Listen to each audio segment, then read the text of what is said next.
दोस्तों, ये जो कहानी आज मैं आपको सुनाने वाला हूँ, ये कहानी आपकी ज़िंदगी बदलने की हिम्मत रखती है। बस शर्त यह है कि आपको इस कहानी को थोड़ा ध्यान से सुनना पड़ेगा। तो कहानी है एक हिरन की। एक बार एक हिरन जंगल में पानी की तलाश में घूम रही थी, भटक रही थी इधर से उधर। बहुत प्यास लगी थी उस हिरन को, बहुत देर से भटक रही थी पानी की तलाश में, लेकिन उसे पानी कहीं पर भी नहीं मिल रहा था। थोड़ी देर जंगल में इधर उधर और भटकने के बाद वो हिरन एक पेड़ के नीचे बैठ जाती है, एक झाड़ के नीचे बैठ जाती है। तो उतने में उसे पानी की नदी की आवाज़ सुनाई देती है। तो हिरन उस झाड़ के नीचे से उठकर फौरन वो पानी की आवाज़ की तरफ आगे बढ़ती है। तो वो जो देखती है उसके सामने एक बड़ी सी नदी। तो जैसे ही वो हिरन उस नदी को देखती है तो बहुत खुश होती है, मानो उसे डबल से कोई जिंदगी मिल गई है नई।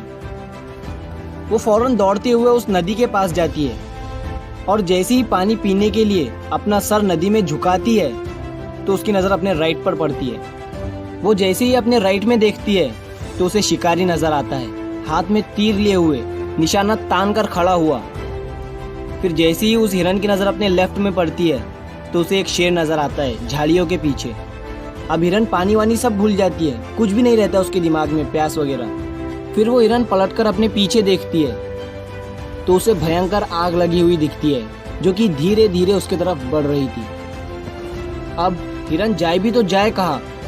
राइट में देख रही थी तो शिकारी नजर आ रहा था, जो कि निशाना तान कर खड़ा हुआ था, और अपने लेफ्ट में देख रही थी तो शेर नजर आ रहा था। सामने तो गहरी और लंबी चौड़ी नदी थी और पीछे तो आग लगी हुई थी।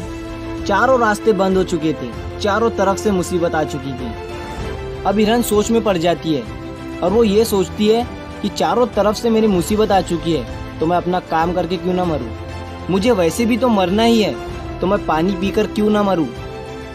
तो वो हिरन अपना पानी पीने में लग जाती है। लेकिन थोड़ी ही देर के बाद जैसे ही वो हिरन पानी पी रही थी तो उतनी ही देर में ऊपर से काले बादल छा जाते हैं और उन बादलों से बारिश होने लगती है। तो जो आग थी पीछे की लगी हुई वो पानी से बुझ जाती है और पानी के कारण शिकारी का निशाना चुक कर शेर को लग जाता है और शेर की नज़र पड़ती है सीधा शिकारी पर। तो शेर शिकारी के पीछे लग जाता है।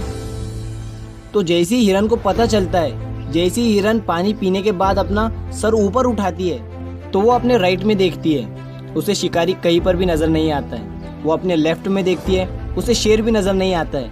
वो अपने पीछे मुड़कर देखती है तो जो आग थी वो बुझी हुई दिखती है। मोरल ऑफ द स्टोरी, मेरे दोस्तों, इस कहानी से हमें ये सीख मिलती है कि इंसान की ज़िंदगी में भी प्रॉब्लम आती नहीं है, और जब आती है तो चारों तरफ से आती है, जिस कारण हर इंसान डर जाता है, घबरा जाता है अपनी इन प्रॉब्लम से। तो आपको क्या करना है ऐसी सिचुएशन में? आपको नहीं डरना है और नहीं घबराना है, बस शांति से 2 मिनट के लिए सोचना है।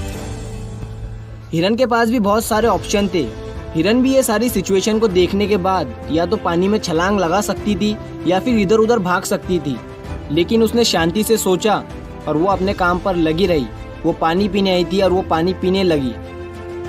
इंसान भी अपनी कामयाबी से थोड़ी ही दूरी पर रहता है, लेकिन उसे मुसीबतें दिखनी शुरू हो जाती है, घर की प्रॉब्लम, पैसों की प्रॉब्लम, जिसके कारण वो कुछ नहीं कर पाता है, घबरा जाता है, डर जाता है। लेकिन आपको ना ही घबराना है ना ही डरना है, बस आपको अपने काम पर बने रहना है।